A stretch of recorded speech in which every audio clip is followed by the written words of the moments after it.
Train the muscles, not the joints.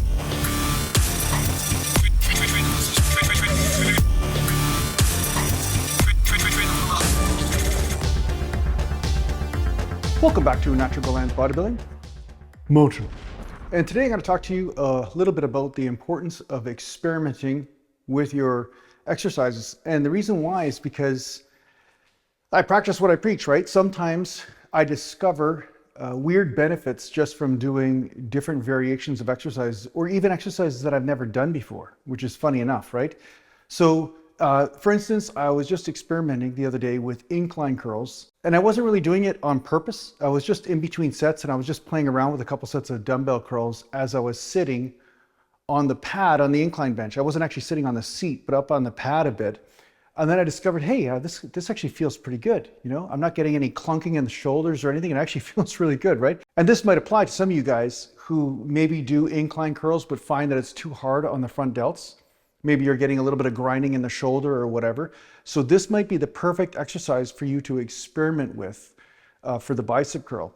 So the way this goes is that you sit on the incline, and the incline's and I'm going to show you. Don't worry, I'm going to actually film this and show you.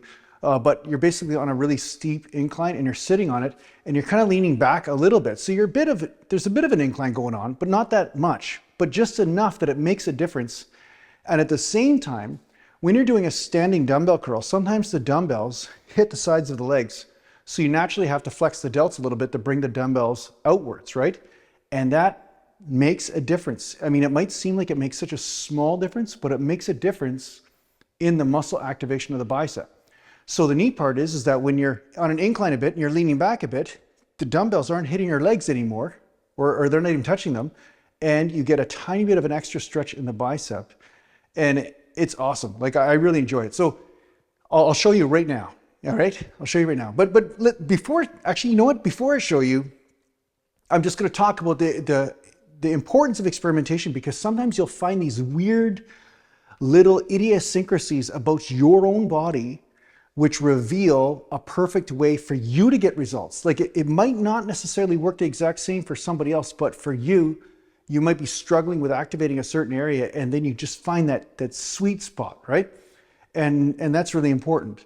So another thing too is that, you know, it's also important for you to understand the difference between a warm-up weight that you use, or warm-up intensity, or work weight. So walking lunges, for instance, even though when I do walking lunges, I don't touch the back knee to the ground. I don't excessively stretch when I do a walking lunge with dumbbells.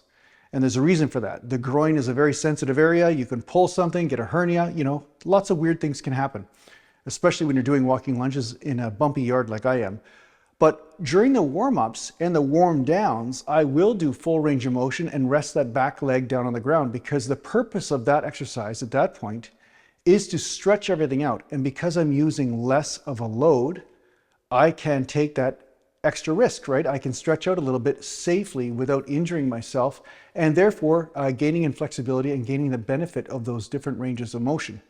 So in this way, your warm-ups are sometimes a great way to experiment with your exercises and see where it is that you're feeling things. When you're pressing, you can press a little bit more high, a little bit low, you know, find out what is being activated during your warm-ups, and you get a better mind-muscle connection. So that way, when you get into the work weight, you have a really good understanding of which groove is most effective for you, which groove puts stress on the joints, and which groove allows a freer range of motion. So that's something I just want you to stick in your head, because it'll produce a lot of results for you. But yeah, let me show you this incline for the biceps.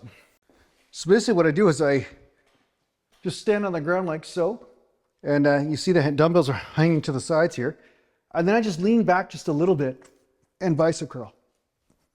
And I know that, you know, the Puritans will say, don't move the upper body, but I find that this allows enough of a free movement of the upper body that I can access that perfect muscle belly at all times on the bicep. But at the same time, I'm not really using momentum to get the weight up, right? I'm not like swinging the weight. I'm just finding comfortable positions to ensure that I'm keeping tension on the bicep. But yeah, this is just a mild adjustment. So small, but so effective. See, I just did 5 sets. This is like playing around now for example for the camera. But yeah, this is just one reason why you want to experiment with your workouts. I hope this helps you in your training, guys. Keep experimenting with those exercises and find out what is the right technique for you. Mountain. Thanks a lot for watching. If you need help.